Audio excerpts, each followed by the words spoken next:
Hey everyone, welcome to our last Walk with God Springtime series. Can you believe it? I hope that you have had just as much fun as I have spending some time with God's creation and learning some fun facts that you can share with your friends and just have in the back of your head that helps you see details and beautiful little things in the creation that is all around us, in the birds and the trees and the flowers. This week, we are going to be talking about this flower. Can you guess what it is? I know you've seen this one before. It is very prevalent. It means that it is everywhere. It grows on all over the world, and it's beautiful. It comes in wonderful colors. So while you guess what that is, let's sing this song together.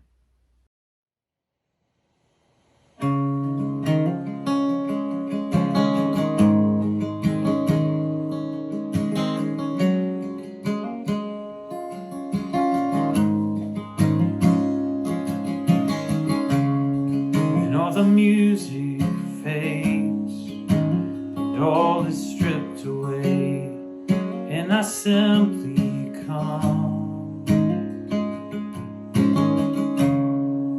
longing just to bring something that's worth, that will bless your heart.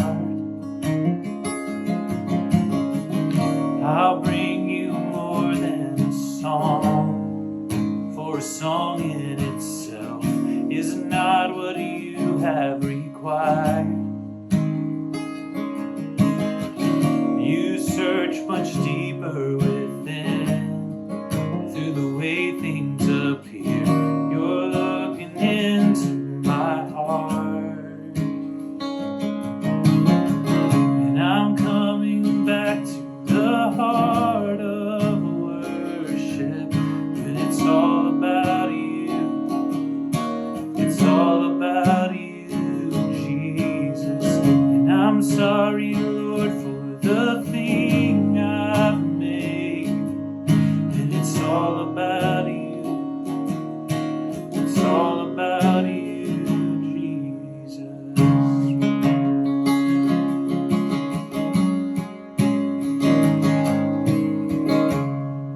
King of endless worth, no one could express how much you deserve.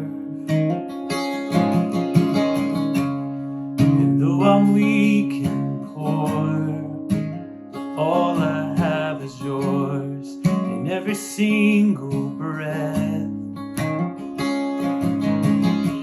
And I'll bring you more than a song, for a song in itself is not what you have required.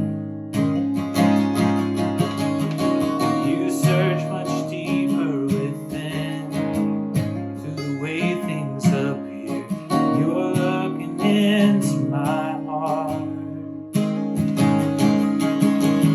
and I'm coming back to the heart of worship. And it's all about you. It's all about you, Jesus. And I'm sorry, Lord, for the thing I've made. And it's all about you. It's all about you, Jesus. I'm coming back to the heart of worship. And it's all about you. It's all about you, Jesus. And I'm sorry, Lord, for the thing I've made it. And it's all about you. It's all about you, Jesus.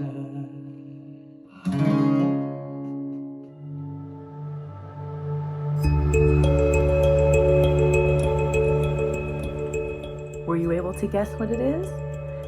It's marigolds. Now, I know you've seen them before. They grow all over New York City. You see them in the park, but you also see them a lot of times in the little beds that they have at the bottom of trees, on all the sidewalks, sometimes going down the roads. They come in beautiful colors, reds, yellows, oranges, sometimes whites, sometimes a mix of red and orange. They are fiery and beautiful. They have some really interesting characteristics as well. So if you've ever gone to a community garden, sometimes you might see some marigolds sprinkled throughout the flowers and in the little flower beds. And if you've ever thought to yourself, interesting, why are there flowers growing in maybe a vegetable garden, right? Well, marigolds help keep pests away. Rabbits don't like the way that marigolds taste and I think smell. And so it helps keep rabbits and other pests away from eating your vegetables. So there's that.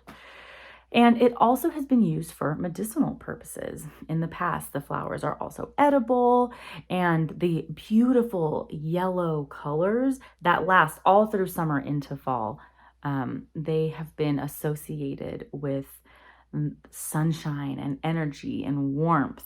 And it's a beautiful flower that makes you smile. And I think it's a beautiful flower for us to end our time together with because it encapsulates everything that we've talked about. It encapsulates beauty, it encapsulates use, it encapsulates meaning and detail and the diversity of everything that's around us and how God is with us in creation all the time. I want to share a quote with you guys. It's from my favorite person, Barbara Brown Taylor. She is an Episcopalian priest. She writes books, but she says this about nature and about where we find God in nature. And I think it really sums up what we've been doing together this springtime. People encounter God under shady oak trees, on riverbanks, at the tops of mountains, and in long stretches of barren wilderness. God shows up in whirlwinds, starry skies, burning bushes, and perfect strangers. When people want to know more about God, the Son of God tells them to pay attention to the lilies of the field and the birds of the air.